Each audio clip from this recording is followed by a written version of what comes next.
Gemeni Crampă, episodul 3. Atenție! În acest episod nu apar părinții lui Wayne și Luciana. De ce? Au fost futuți în cur de un cal. Și acum sunt la spital. Vizionare plăcută!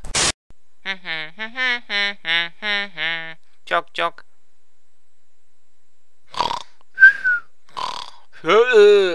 Ce pizda mă ti faci, tată? Bine, fă, ce să fac? Iar veni să-mi cer bani, a?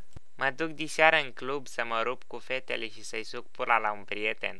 Dar nu ești prea mică ca să faci asta, a? Nu mai am 2 ani să mă joc cu jucăriile, tată. Dar eu încă mă joc cu ele. Ce pula mea caută jucăriile mele la tine, tată? Ia zi. Aoleu, nu vine să cred. Cum ai putut să faci asta? Ți-ai dat laba pe jucăriile mele? Nu înțeleg. Pe mama nu-ți mai place să o fuți?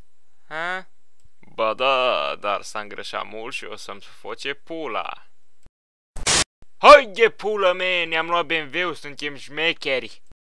Tati, mă lași pe mine o tură cu BMW-ul, că am luat permisul, te rog.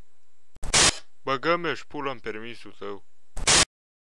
Te rog să mă fuți, Wayne. Pleacă, fă dracu. Fute, mă. Deja mă mâncă în pizdă de-mi vine să-mi ridic fusta asta. N-am bani de prezervative. Am eu câte prezervative vrei. Bine, dar o să te fut în ce poziții vreau eu. Și-l iau și pe fratii meu. Haide, pula mea. Perfect. Uite așa să bagă capul în pizdă. Uite așa o să-ți bag și degetul în pizdă. Ce zici? Deja mă dai. Trrr. Alo, da, mama lui Wendy, ce să facem bine? Spune-i, bă, că o fut. Dacă află tacto că te-am futut, am belit pula. Nu-mi pasă, vreau să mă mai fuți. Nu acu, mai încolo. Mai pe seara la bulibaș acasă. Ia să mă ba pățuică. Futu-ți morții, mătii, dacă nu aștepți pe fieta. Aici mă mâncă în pizdă. Ia să suflu mucii. Ce ai, fă, nebuniș? Da! Haide, pula mea, ce danturi are ăsta, zici că e un pian futut. Pune-ți pălăria bine, urbate. Ce pula mea face asta? Ce faci, fă, dezbrăcată la ușă? Credeam că a venit poștașul să mă fută. Ce faci, Wayne, ai venit să mă fuți? Nu, am venit să învăț la mate cu tine. Cling, cling, cling, cling, cling, cling, cling, cling, cling, cling, cling, cling, cling. It's Snoop Dogg, Tag Life. Nu, mă, haide să fumăm un pai.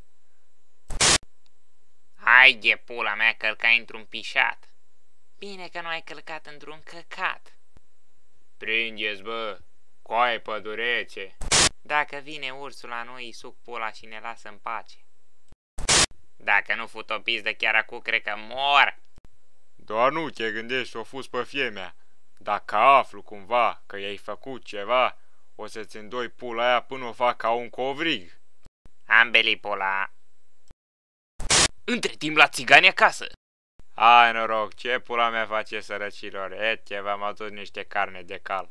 Haide, pula mea, ce put e la ăștia în casă. Bă, voi spălați cumva pereții ăștia cu balegă? Dacă mă uit în jur, zici că ești în grajd, nu într-o casă. Ăștia să fut fără prezervative? Păi, cred că da. Între timp la frații Crampă. Vai de pula mea, câte jucării ai, bă, chiorete. Vreau și eu una de aici, dacă îmi dai voie. Bă, țigane, dacă ai ieșit din casă cu vreo jucărie în buzunar, ai belit pula cu mine un-doi. Între timp la supermarket. Hai de pizda voastră, ați vrea voi să aveți hainele mele de firmă care costă milioane de dolari. Ce pula mea? Bună ziua! Iar mi-a furat țiganul ăsta mic din casă. Hei, hei, ce faceți pizdelor? Noi suntem țiganii bărâți. Mânca-mi-a pizda, am plecat de aici.